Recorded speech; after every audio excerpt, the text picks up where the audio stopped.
क्या सरकार आखिरी इन 2 दिनों में कोई बड़ा राजनीतिक दांव चलने वाली है? चर्चा के लिए हम तैयार हैं। मैं सदन में ही बैठूंगा, सबको सुनूंगा और सब चीजों का जवाब दूंगा।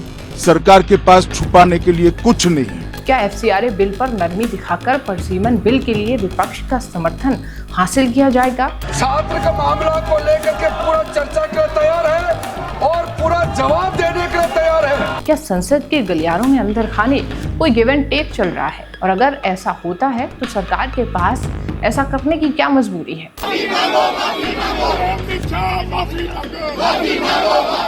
संसद के मॉनसून सत्र के अब सिर्फ 2 ही दिन बचे हैं और 2 बड़े बिल अभी भी अधर में हैं। एफसीआरए संशोधन बिल और परसीमन से जुड़ा संविधान संशोधन। वक्त कम है, राजनीतिक दबाव बेहद ज्यादा है और ऐसे में हर किसी की नजर सरकार के अगले कदम पर है।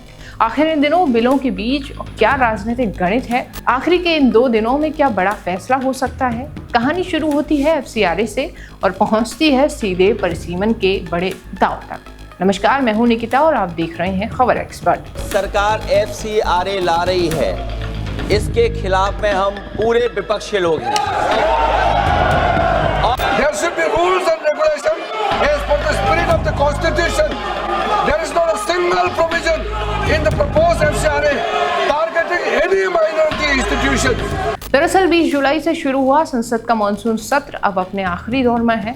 16 दिन गुजर चुके हैं। इन दिनों में कई बार सत्ता पक्ष और विपक्ष के बीच जोरदार टकराव देखने को मिला। सरकार ने हंगामे के बीच कुछ महत्वपूर्ण बिल पास भी करा लिए, लेकिन एफसीआरए संशोधन बिल और परसीमन से जुड़े संविधान संशोधन को लेकर अभी भी तस्वीरें साफ नहीं हैं। इसी बीच सरकार ने विपक्ष की एक बड़ी मांग मान ली है।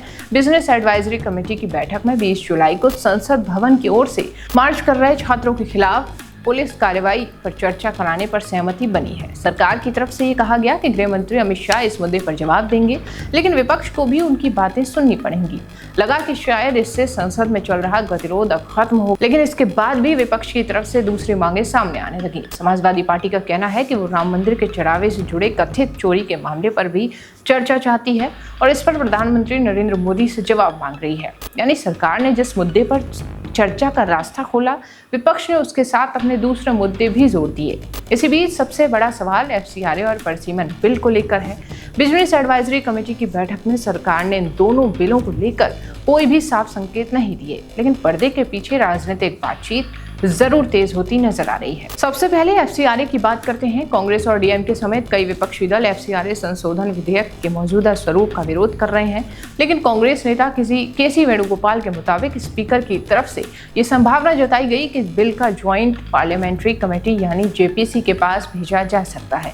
इससे पहले प्रियंका गांधी वाड्रा समेत कांग्रेस के कई सांसद स्पीकर से मुलाकात भी कर चुके हैं, लेकिन कांग्रेस ने साफ कर दिया कि जेपीसी पर सिर्फ भेजना उसके लिए पर्याप्त नहीं है। वेणुगोपाल का ये कहना है कि सरकार को बिल वापस लेना चाहिए।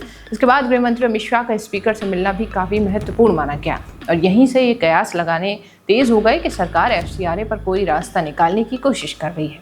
अब बात आती है उस गिव एंड टेक की जिसकी चर्चा राजनीतिक गलियारों में हो रही है। सरकारी सूत्रों के मुताबिक सरकार एफसीआरए पर कांग्रेस और खासकर डीएमके जैसे दलों के साथ बातचीत कर सकती है। अगर सरकार एफसीआरए के कुछ विवादित प्रावधानों में बदलाव करती है या कोई संशोधन लाती है तो इससे विपक्ष की आपत्ति कम हो सकती है। बदले में सरकार को परसीमन जैसे बड़े संविधान संशोधन पर समर्थन हासिल करने की संभावना तलाशने का मौका मिल सकता है। यानी एक तरफ एफसीआरए पर सरकार कुछ कदम पीछे हटे और दूसरी तरफ परसीमन पर उसे राजनीतिक समर्थन मिले।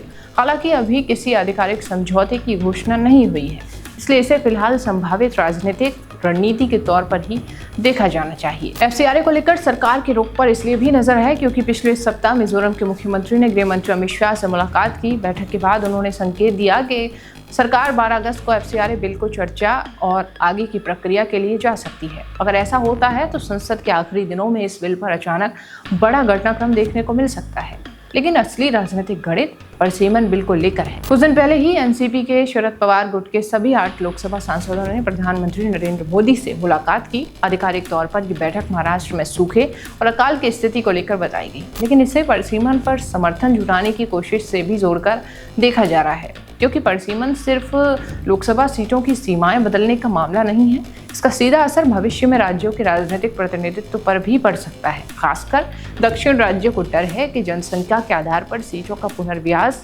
हुआ तो जिन राज्यों ने जनसंख्या नियंत्रण में बेहतर प्रदर्शन किया है उनका राजनीतिक प्रभाव कम हो सकता है। सरकारी सूत्रों का ये दावा है कि परसीमन और महिला आरक्षण से जुड़े संविधान संशोधन को पास कराने के लिए जरूरी 2/3 संख्या अब सरकार के पास मौजूद है, लेकिन अगर संख्या पूरी है तो फिर सबसे बड़ा सवाल यही है कि सरकार बिल सदन में ला क्यों नहीं रही। क्या सिर्फ संख्या होना पर्याप्त नहीं है और सरकार राजनीतिक सहमति भी चाहती है, या फिर वो इस बात को लेकर आशंकित है कि बिल लाने के बाद संसद में इतना बड़ा टकराव हो सकता है कि पूरी प्रक्रिया अटक जाए। सरकार की तरफ से विपक्ष पर आरोप लगाया गया कि वो परसीमन को रोकना चाहते हैं और इसी वजह से एक के बाद एक मुद्दे उठाकर सदन में गतिरोध पैदा किया जा रहा है। सरकार ये सवाल भी उठा रही है कि जब गृहमंत्री अमित शाह चर्चा का जवाब देने के लिए तैयार हैं तो विपक्ष उस प्रस्ताव को स्वीकार क्यों नहीं कर रहा। दूसरी तरफ ये विपक्ष का कहना है सरकार को सिर्फ अपनी पसंद के मुद्दों पर चर्चा नहीं करनी चाहिए और जिन सवालों पर विपक्ष जवाब मांग रहा है उन पर भी सरकार को स्पष्टीकरण देना चाहिए। अब समय बहुत ही कम है, संसद के पास सिर्फ 2 दिन हैं और सरकार के सामने 2 बड़े विकल्प हैं। या तो FCRA और परसीमन दोनों को इसी सत्र में आगे बढ़ाने की कोशिश की जाए या फिर किसी एक मुद्दे पर समझौते का रास्ता निकाला जाए। अगर FCRA में कुछ बदलाव करके विपक्ष की आपत्ति कम होती है तो क्या बदले में परसीमन पर समर्थन मिल सकता है? क्या DMK जैसे दल इस तरह के किसी समझौते के लिए तैयार होंगे या विपक्ष दोनों अलग अलग रखकर इन मुद्दों पर सरकार पर दबाव बनाए रखेगा? और अगर परसीमन बिल इन आखिरी दिनों में नहीं आता या फिर नहीं पास हो पाता तो फिर अगला सवाल होगा, क्या सरकार शीतकालीन सत्र का इंतजार करेगी या इसके लिए कोई विशेष सत्र का विकल्प सामने आएगा? फिलहाल सबसे दिलचस्प बात यही है कि संसद के आखिरी 3 दिन सिर्फ हंगामे और बहस के लिए नहीं बल्कि बड़े राजनीतिक फैसलों के लिए भी हो सकते हैं। FCRA पर सरकार की नरमी और परसीमन पर समर्थन, अगर इन दोनों के बीच कोई राजनीतिक समीकरण बनता है तो आने वाले दिनों की राजनीति पर उसका असर साफ देखने को मिलेगा। अब देखना होगा कि सरकार आखिरी वक्त में कौन सा दांव चलती है, FCRA पर समझौता, परसीमन पर समर्थन या फिर दोनों बिलों को अगले सत्र के लिए छोड़ दिया जाएगा।